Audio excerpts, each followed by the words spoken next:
Magandang araw po mga beta habis. Nandito pa rin po tayo sa Kalibuang Class. Bibisitahin naman po natin ngayon ang presidente po ng ABA Aklan Chapter na si Mr. Lil Menez. Tara po, samahan niyo po ako. Tao po. Ay, sir! Okay po. Bakit niyo po pala sumagot? Kasi doon ako sa Beta Barracks ko nagpe-prepare ako para sa show namin. Ganun ba? First show namin sa Aklan ngayon. Sige. Pwede ba kami makita namin yung barracks? Pasok kayo guys. Okay, tara, saan tayo? Paano ka ba nagsimula sa pag-aalaga ng beta? Nag-umpisa yun nung grade 4 ako. Grade 4 or 5. Okay. Binilhan ako ng tatay ko nun ng first pair ng beta ko Pale tail pa yun. Tinuruan niya ako kung paano mag-breed. Yun nakuha ko naman.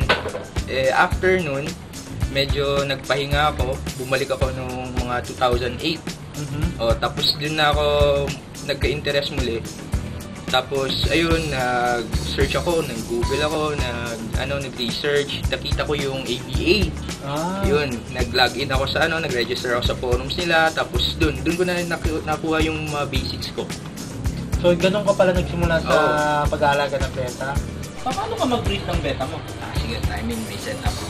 Bale, pag nag-breed ako, ito yung breeding tub ko. Yung breeding tub ko, yung tubig niya, pinifill ko lang ng mga 3 to 3.5 inches. Okay. Tapos, yung ginagamit kong water conditioner is yung sa Addison's Beta Spa. Okay. Kung walang Addison na Beta Spa, pwede nyo namang gumamit ng talisay. Tapos, yung ginagawa ko, hindi lang talisay. Dinadagdagan ko rin ng dahon ng saging, mga 3 sticks. 3 sticks? Oo, kasi parang mas nakukondisyon yung isda ko kapag may banana leaves aside sa talisay leaves. Okay. Pagdating naman sa breeding pair ko, ito yung breeding pair ko, dalawang mag-pair na white crown tail. Yung ginagawa ko, kinukondisyon ko muna sila for 1 week.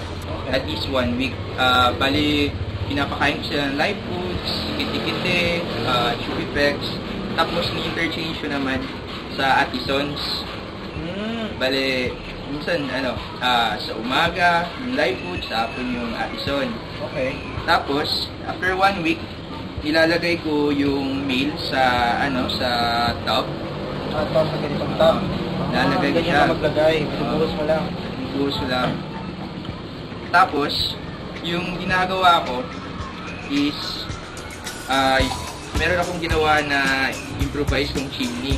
Yung plastic cup lang siya pero pinutol ko yung sa kabilang dulo. Oo, yung taas. Tapos nilalagay ko dito. Sa gitna? Oo, nilalagay ko sa gitna. Pinapaano ko muna mga after 1 day saka ko idadagdag yung babae. Ilalagay ko siya sa chimney. Tapos pag nakita ko nang mag-bubble nest siya, saka ko na nire-release yung female. Tapos inaantay ko na lang hanggang sa mag-breed sila. So, narinig niyo po yun mga kabis sa pag-aalaga ng beta. Nakapakadali lang po ng pagtuturo, pag-breed ng beta ni Sir Hill. Sana matutunan niyo rin. Turo na sa amin yun kung paano mag-breed. Baka pwede mo naman ituro sa amin paano magpalaki ng fry. Sure. Bale, after dun mag-breed siya, mga 2 to 3 days after free swimming, mula sa batya, nilipat ko sila sa mga grow out na ref pans ko sa styro pans. Katulad nito. Oo. Okay, tapos? Tapos, yung pinapakain ko sa kanila sa first 5 days, green water or infusoria. After nun, nagpapahash na ako ng Artemia or yung baby brine shrimp. Tapos, pinapakain ko yun sa kanila mga after 2 to 3 weeks hanggang 1 month. Okay. Tapos, after 1 month, pinapakain ko na sila ng Daphnia.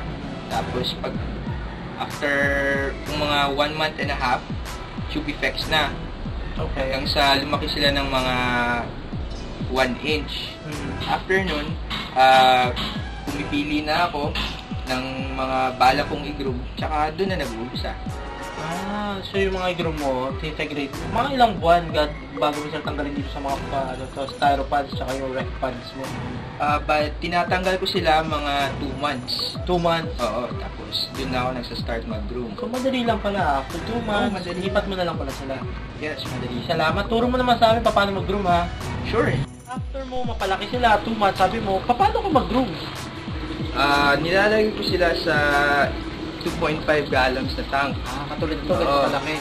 Okay. Tapos, sa nakikita nyo, nilalagyan ko ng tank separator para hindi sila ma-stress. Tsaka, para kung gusto ko silang pa-practice ng mag-pair, kunin ko lang to. Ganyan. Tapos, kung mapapansin nyo, nilagyan ko siya ng glue na plastic. Yung purpose nito is para yung dorsal, tsaka yung taas sa parte ng caudal ng isda, hindi mag-touch sa surface ng water para hindi magka-curls. Ganun pala yun. Or mag-bend. Ganun pala yung sekreto mo. So, gano'ng katagal ang pag-condition mo sa kanila? Yung pag-groom ko, usually it takes mga 3 weeks up. 3 weeks out. Tapos, ilang minuto mo sila tinatanggal yung tank separator? Bali, pinapractice ko silang mag-flare 30 minutes 2 times a day. 30 minutes 2 times a day. Ito sir, anong breed po ito?